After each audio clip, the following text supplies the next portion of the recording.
اسم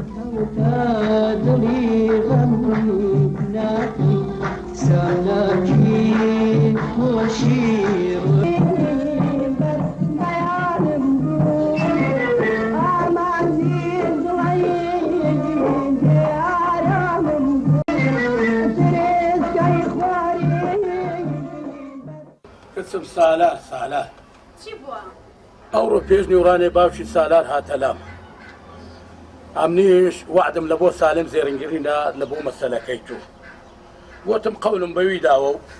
سالاریش تووڕە بوو ڕاست ڕۆی هەندی بانگم کرد سالار نەگەڕاوە هەندی بام کرد کورە سالار وەرە کورە مەڕۆ کورە وەرە مەڕۆ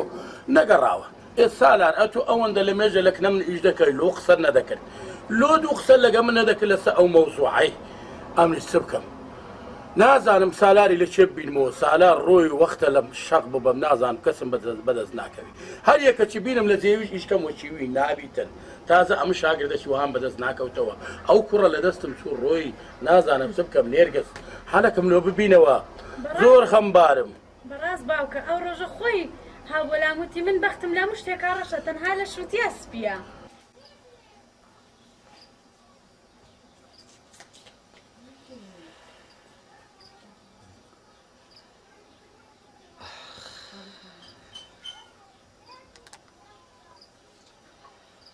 ئای خوایە دەبێ من چم کردبی لۆ بەختم ڕەشە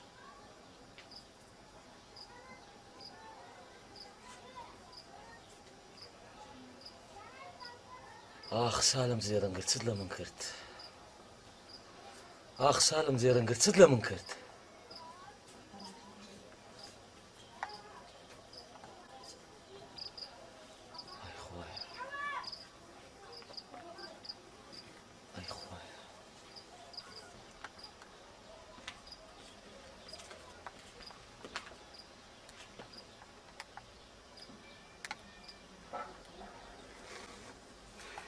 سالار ئەوە چیتە دەبەسە خۆت بە خەفەتانەوە کوشت ئەو لێرگزە نا لێرگزێکی دی ئاخردایە هەموو نێرگزەک وەک یەک نینە شانۆ دەرگای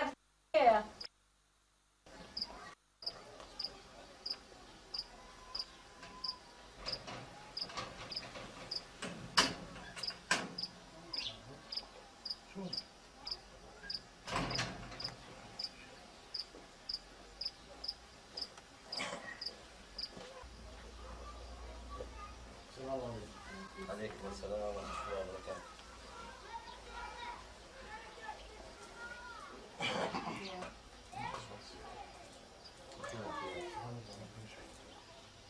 سالار جان چۆنی؟ خۆشی بابە باشی؟ چێ واماتە ڕۆڵە؟ وەی بڕەکەم غەمی چێ ڕۆڵە؟ دنیاوانەی بەبەرەوە نییە. وەڵڵاهی سالار سوێنم خواردووە. ئەبێ شازی ژنت بۆ پێیان بکەم. وەڵڵاهی بابە دەزانی چێە؟ يعني تازە نێرگز نەبووە حساب دەکەم یعنی هەر دنیا هەمووی تاریکە. بۆ ڕۆڵە خۆشار هەر ئەو کچێکیان نییە. هەر ئەو کچێکیان ڕۆڵە؟ ئەمە سوالم سالم زێرم کرد لەو بەرەی چۆ مەوزوعەکەی تێگەی. نسیبە کوڕم نسیبە. ئەلا کوڕ دیارە قسمەتەکەمەوە دەبوو با. هەرەوەیە ڕۆڵە. سەردار سەردار دەرگایە سەردار. زانێت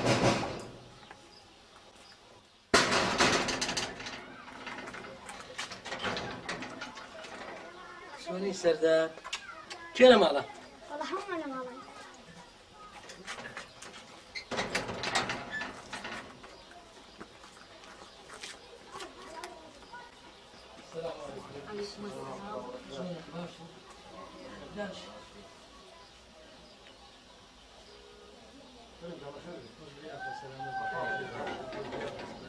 سالار زانیومە وازە لە ئیشەکە هیناوە کوڕم پێم بڕێ خۆچ ڕووی نەدایە لەخوا باز زیاد بێکەریم جان هیچ شتێ ڕووی نەداوە بەڵام لەگەڵ دایکی وا قرارماندا بوو کە ژنێکی بۆ بینین هەویش سالار داڵغی لە کچی وەستاکەیدا بوو من شەسەم چوون بۆ لای وەستاکەی و زۆر ڕێزی و حرمەتی لێ ناموو بەڵام خوا نەیکردە قسمەت و قەولی بە کابرایەتردا بوو ئەوە بشتەکە سالار کوڕم هیچ غەم مەخۆ مامۆستا عەلی بەڕاستی هیچ غەمێ مەخۆن ئەوە ئیشەکەی بە جێشتی جێی مەدەیە سبەینێ دووسبەی لەکن برادرێکی خۆم ئیماد قەسابی ناوە ئەوە دوسێ ڕۆژە شاگردی نەمایە برادری خۆشمە سبەینێ لەکن نەویدەی کەمە شاگرد لەکن ئیماد قەسابی کارە زۆر مەمنونن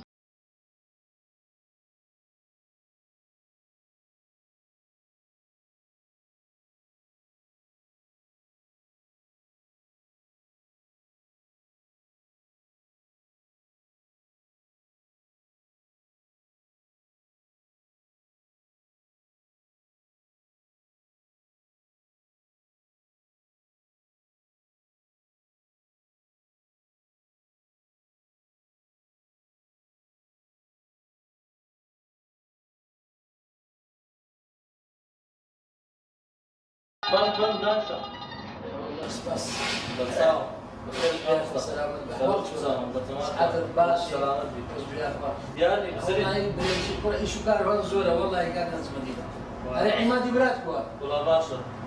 دەست باش دەکەم باشە ئێستاوە بەویشم بۆتی ئێستا بە تو دەرم انشاءالله انشاءالله ئەو شتەکەم لێرە لە خزمەتدان سپاس دەکەم مەمنون برا گەورەی بە کاک عیمادی بگوت بوو بەس ئێستا بە توش دەرێم دەبرێ برێ مامۆستا کەریم شەرمی ناوێ دوکانی خۆتە وەلا سپاس دەکەم کاک نەزمەدین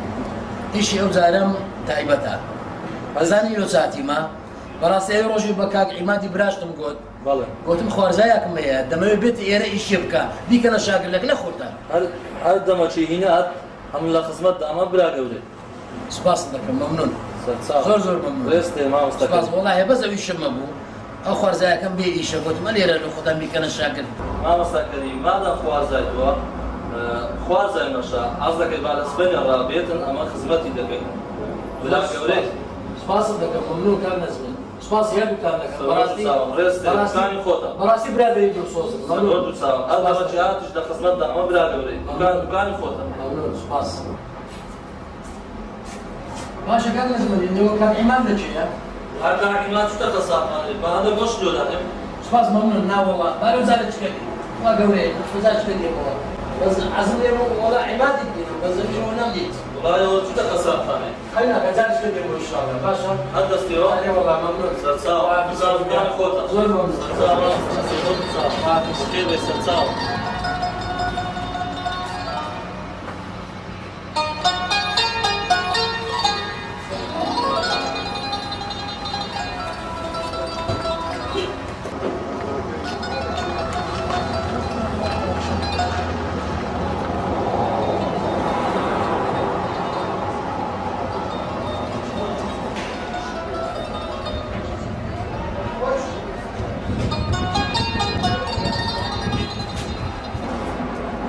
أنا شو قوشتك أنا مصر قوش جيش بلا جيسة إيه عندك أي بزني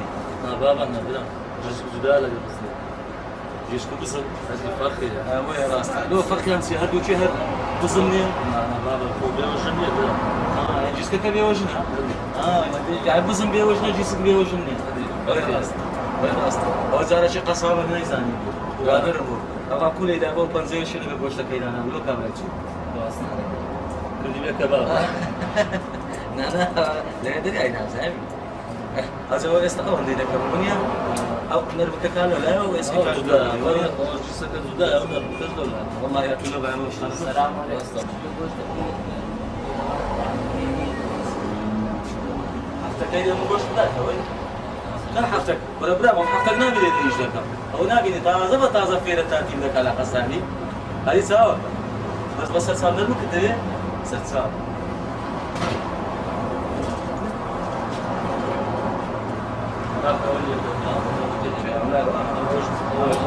مش مقصد الوراء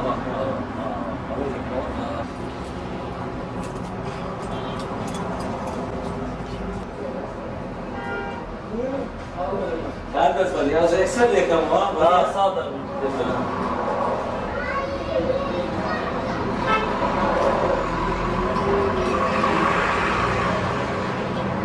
أنا شو من المكان أمين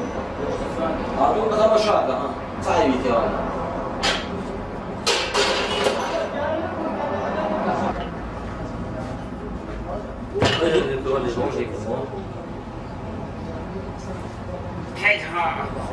كيها سأخش تيجي زور بس أنا زور تيجي بلا غاز أخوي بيطلع فيها تبي معكم بكم مرات في ارتكب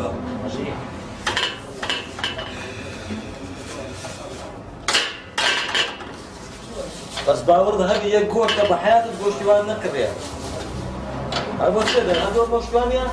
إلى قول ما سليم يا شباب فريد سودات يا برا والله السعودي يقول شيء هاي بين سالي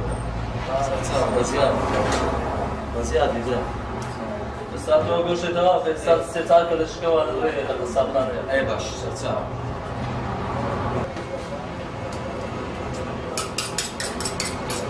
صلاة وصلاة ما نبي صلاة نبي باش بس ساعة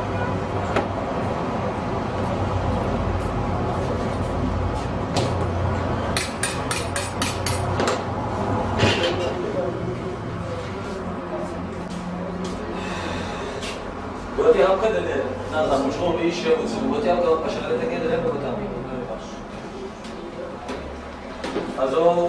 أو سياسات كذا شكل كذا دلوقتي لا لا ساري قشور ساري قشور بس ساري تقولي ترى لا بعد أشيء شو بمني بس بشتغل من خارج لا بشتغل جري والله زين كذا كذا بس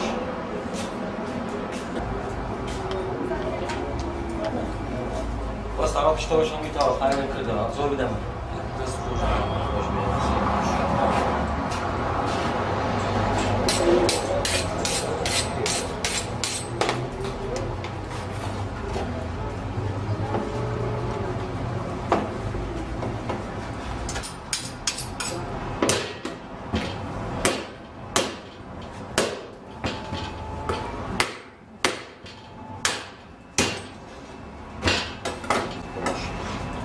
تينا كم أو قشة لو ده بيشتري. لا كجوادة سمرن. غير كذا جوادة سمر. باشا أمانة إخواني.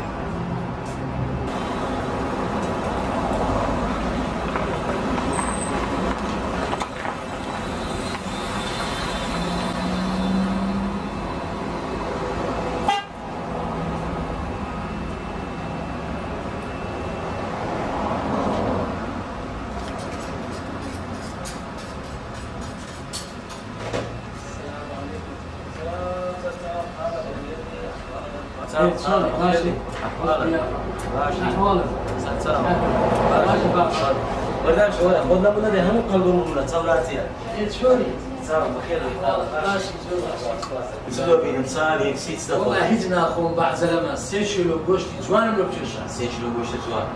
شيء وانا والله النيوالة شيء عزيز ماتي نيوالة شيء خوش عبيست فوقاتي خشوش الناتي أي والله كل زابي لا أنا أقول لك أنا كسر وروتين بس نجا خسون تاني ماستي ماي. ورم هرم تواوا آخر إيمي تواوا. بس والله واقعي وكيف تدري. بس أو تواوا. والله يخالف أنت. صندوق ده خسون ترى. أمان. دلوم شو شبابه. ما شاء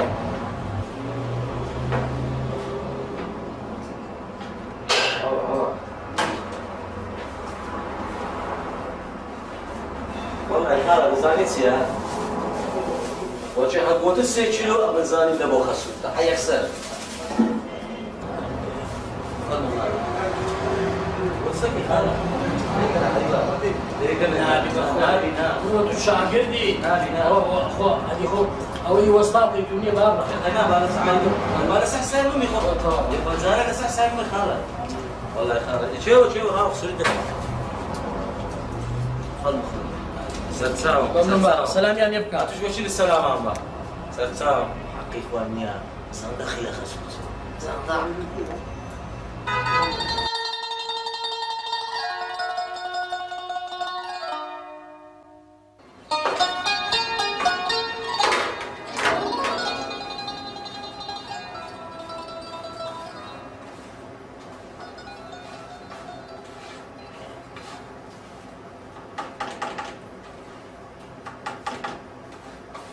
ما عندنا بداية جان بخير بيت وسهلا يعني شوني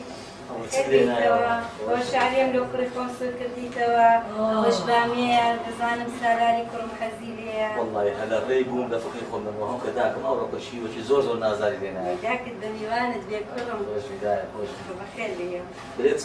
چێ ئەوڕۆ خارج واتە بۆ دوکانێ لۆ کوڕم هاتە بۆ گۆشتە و شتانەی بردەوە بەس فاقیرێ ئەوەندە زگم پێستا ئەوەندە زگم پێستا هەر والله نییە ڕەنجی بۆ چێک پەڵکە پیازی دات لۆ ئارێ والله چەمە ئەوڕۆ دیار بوو یعنی میوانێکی زۆر بە سامیات ئارێ والله ها چێ بوو قائد عام للقوات المسلحة لماريا ميوامو خارب أورو كذا يزادين بڵێ خەسوو خسوية خسوية أري والله بچه ماش دتسينا من درين ببارا مريشي بري ما عندك هذا وانش بتشيلو كوش يذكري هذه کوڕم قسە برای من مەڵێ برای من لە خەسووی ناترسێ بەخوا حسابی پشکە کیلۆ ناکە سامي كوش كاش لوناكا نا والله والله هدايا خريكا واقع يبكنا عم برخر بيتوا بري وبس بيدك اليوم كيف النايم ذات من النار القرد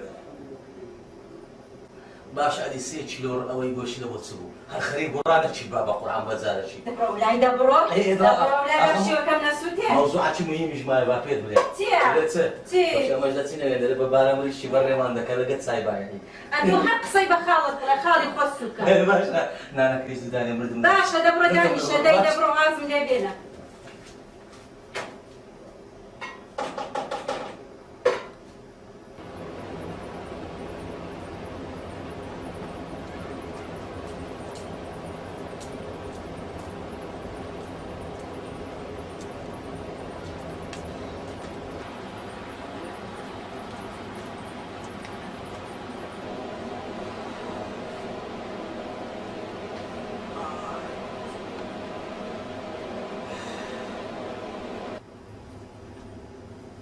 أنا دايت سيري هذا الراي خاطري أو خواهي أو سيري هتقابل سلو بيرشي لكيتو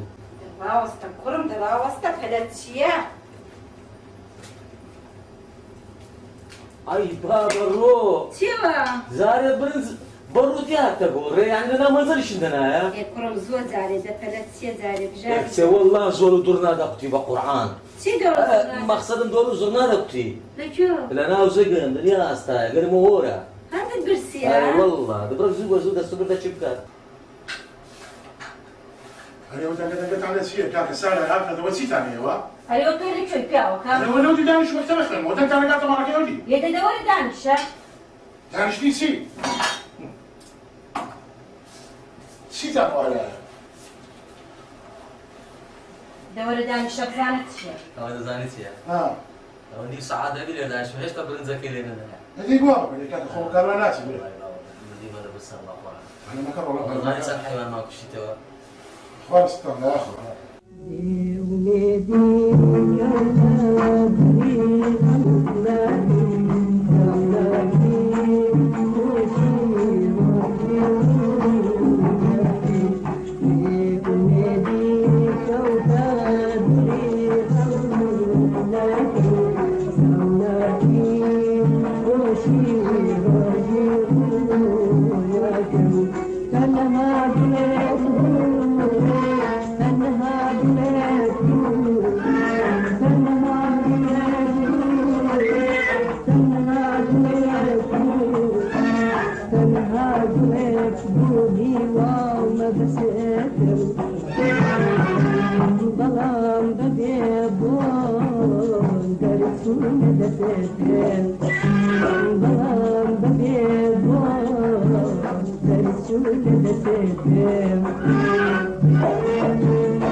نبريتي